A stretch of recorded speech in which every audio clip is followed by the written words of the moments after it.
You're gone, Jack? Jack's gone. He gone.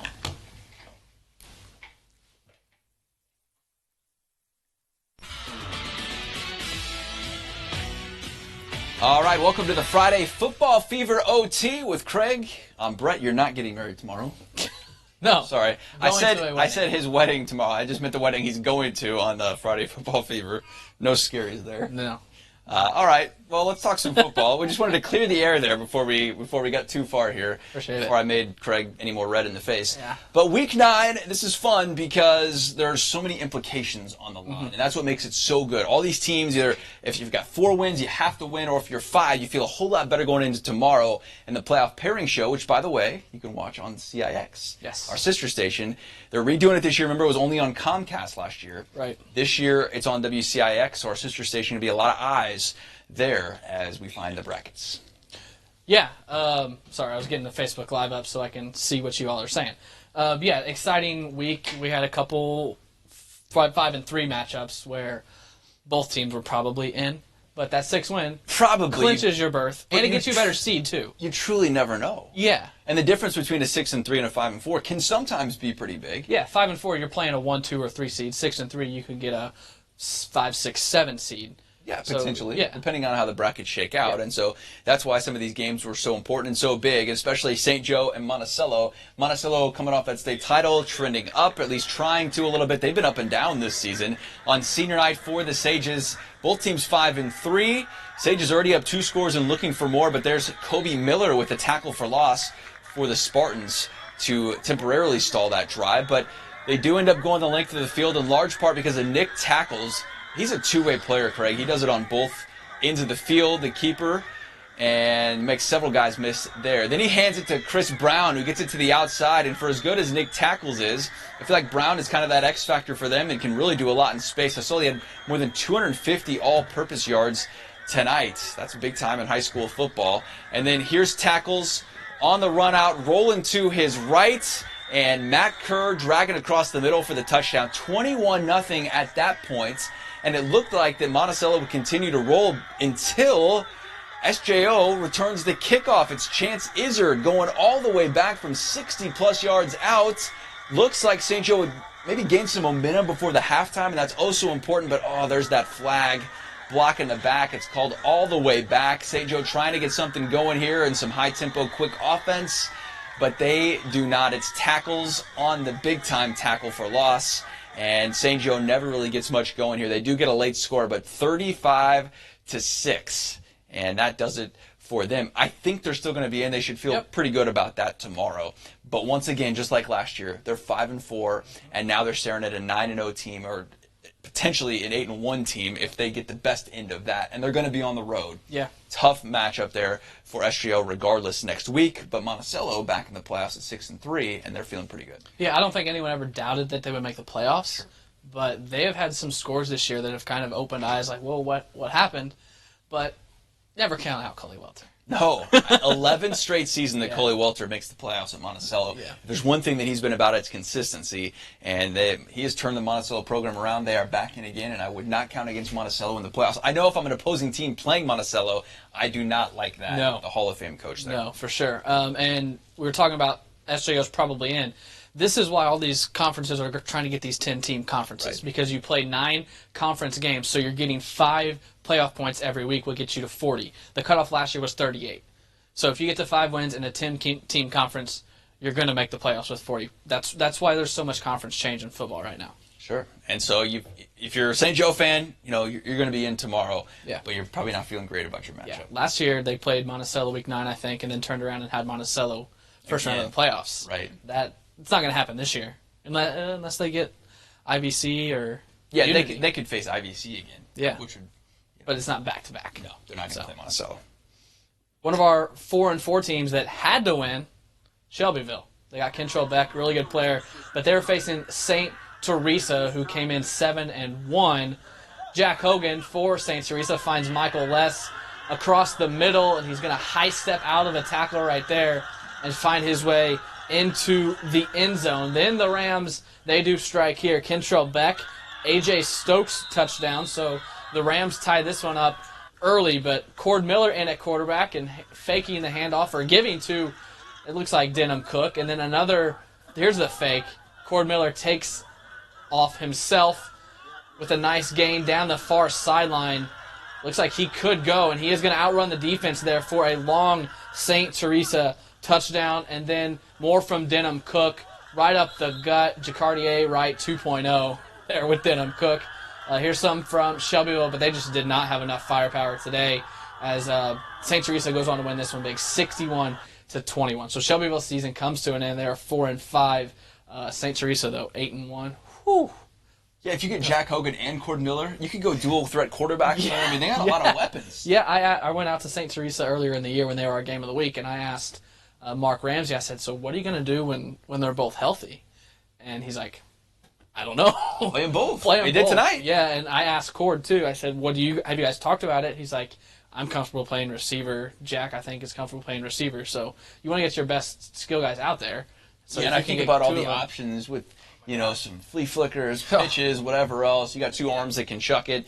And then, it's hard to believe Denham Cook's just a sophomore. And I think they have a freshman that's very similar, too. I've heard some talk from the other media guys that they're not really holding him back, but he's a freshman, so they're not going to play him. But St. Theresa could be good for the next 4 or 5 Yeah, and can we see a St. Theresa Central A&M? Yeah. Central A&M going to go we saw it, 2. We saw it, 5-6? Week 5 or week 6, and it was a 2-point game at St. Theresa. Right. It was our game of the week. Could be a rematch.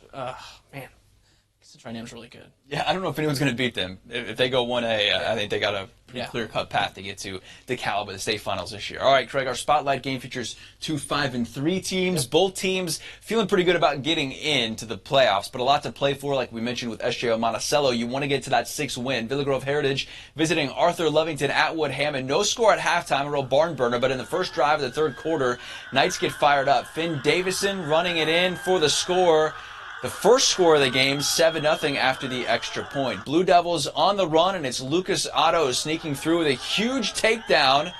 The senior lineman steps up big time. The ball would keep rolling from there. Otto does it again defensively. Look at him. No one can contend with big number 70 on the outside. The defensive end barrels right past the O-line for the sack. Senior made a huge impact on defense tonight, and that defense for ALAH was really good. The Knights keep adding to it. Ben Carroll sneaks away. Gets into the end zone to put them up by 2 scores. They add another to the board in what ends up being a huge second half. Billy Pfeiffer gets a 3rd TD on the board for the Knights. Blue Devils with 2 minutes left in the game, just trying to scratch and crawl, get something going in a last-ditch effort. But that defense we talked about steps up big one more time. Cody Cornwall with the interception. 23-0. ALAH pitches a shutout to secure its place in the postseason. And WCIA 3's Marley Weirda caught up with one of those Knights' outstanding senior performers. Here's what Lucas Otto had to say when asked about what it's like to be in the playoffs. So just to make it into the playoffs, you guys have that guaranteed spot now. How does that make you guys feel? Honestly, it's a great feeling to finally pull out of having a tough stretch of losing seasons. It's great to finally be back and making a splash in the playoffs with this great team.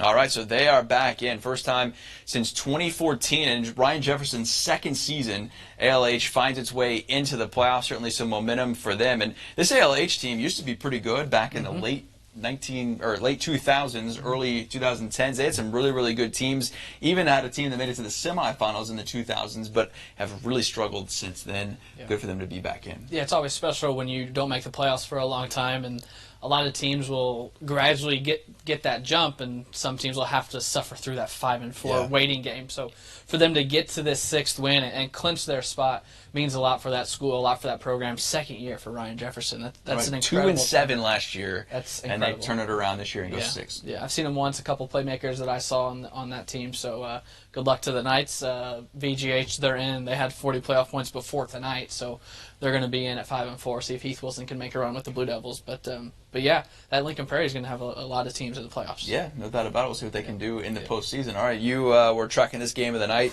between Rochester and Glenwood. So many playmakers on the field for both squads. Yeah, I put it in our script, and then I second-guessed myself. I think Glenwood is number 1 in 6A, and I think Rochester's number 1 in 4A. So clearly 2 of the best teams in the state, probably the best game in the state tonight at in Chatham for the CS8 title between Glenwood and Rochester. Rochester makes it a 2-score game before the half on this pass from Clay Bruno to Hank Beatty, a pretty passing catch there.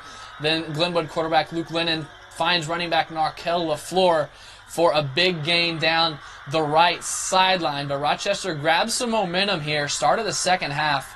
Jaden Myron jumps to the screen pass and walks in for an easy pick 6. But Glenwood says, all right, we've had enough. Lennon scrambles out of the pocket, but he's going to get tripped up by Rochester, so they're hanging in there. Then he finds a gap and gets the first down and more for the Titans as they finally start to roll, and that's exactly what they do. They take off here in the second half. They win at 56-26, so they win tonight and they win the conference with a 9-0 record. What a season it has been for Glenwood. I don't know if anyone's going to stop them either. Man, they're 6A though, right? Yeah, so they've kind of gone back and forth. I looked at this the other day between 5 and 6A. Yeah. Likely going to be 6A. They're at that like 1,300 enrollment mark, but a team to watch, in 6. Yeah, they're ranked first in 6, so people think that they're legit. I think they're legit. They constantly have playmakers everywhere, but I mean, 6A's tough. Well, there's so many teams that we don't know from Chicago Right. that, they just don't play. And so it's a little tough to gauge. SHG's been 6A quite a bit, but they're down this season, if you can call 6-3 down. I mean, it kind of is what it is. We got their highlights coming up here in just a minute against McArthur, but, that's kind of the gauge between that and you were at this McArthur game tonight. Oh, yeah, here's our final playoff implication stop for the OT. That's A.J. Lawson. He's an Iowa commit. They said he can play either side of the ball. Here he shows out on defense to intercept the SHG pass, but SHG gets the ball back, and it's Isaiah Thompson. This is a pretty run here, stopping on a dime, getting to the pylon. I won't do any Chris Berman sound effects on this one. It was 6-0 SHG at that point. Then here's Lawson on the offensive side of the ball. Watch this play. I thought he was going to go out of bounds. He just stays in bounds, gains a nice 10 to 12 yards here. And then on the very next play, he's on the other side of the ball. They're going to go to him again after a rollout pass. Makes the catch and gets a first down. He's shifty. He can play both ways. I think he's probably a corner or a safety for Iowa. But here it's Jimmy Capecci getting the interception for SHG to stall that McArthur drive. And Thompson is going to score a touchdown early in the second quarter to extend the SHG lead. And they go on to run away with this one, 39-8.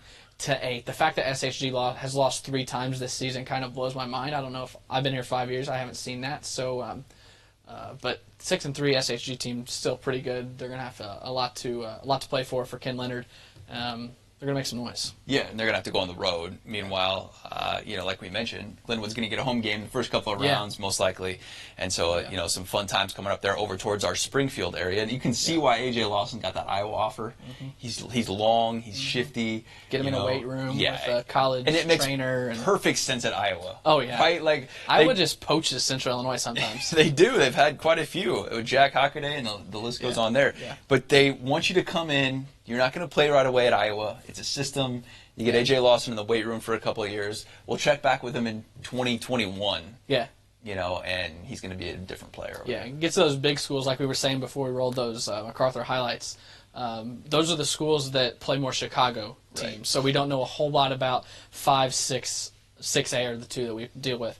1 through 4 are a lot of Central Illinois and downstate teams where we've both spent time, so we know the programs a little bit better. But once you get to those 5 and 6A, when you're playing those Chicago teams, you just never know. And this whole Chicago strike has just thrown a wrench. Right, because that can change everything. Whole playoff thing. Well, yeah, I don't even want to get. That's a tangent for another day. Yeah, we could talk 30 minutes. We'll let Twitter decide that. But hey, we got the playoff pairing show tomorrow, 8:00 on our sister station WCIX. Make sure to tune in there. We'll find out the brackets, and we're getting set for our playoff preview show. That's next Thursday. We tape with 2 Hall of Famers, Stan Winky, Dick Duval. We'll tape that Monday, so we're looking forward to that. We'll break down all the matchups right here in Central Illinois. So the playoff pairing show is all the state, all classes. Yeah. All classes between 8. We just focus on the ones here in Central Illinois. Half an hour show next Thursday at 6:30. But that's it, Craig. final Friday Football Fever OT. Full Court Friday. It's couple been months. fun. Full Court Friday will start January 3rd, I think that day, if I remember right. The first Friday in January, and it's going to be all basketball after that. 1 week from tonight, Illinois I basketball. know, right? Exhibition game. Man, time just flies. Hey, you know why time flies? We're having fun. Because you're getting old, or having fun. Oh. Either one. Thanks. We'll go with having fun. All right. Thanks so much for tuning in all season long on the Friday Football Fever OT. And big thanks to all of our production staff behind the scenes that hang around on a Friday. Give them some. Possible. Turn the camera. Give them some. Thank you guys. Appreciate They you. don't want to turn the. All right. Have a great night.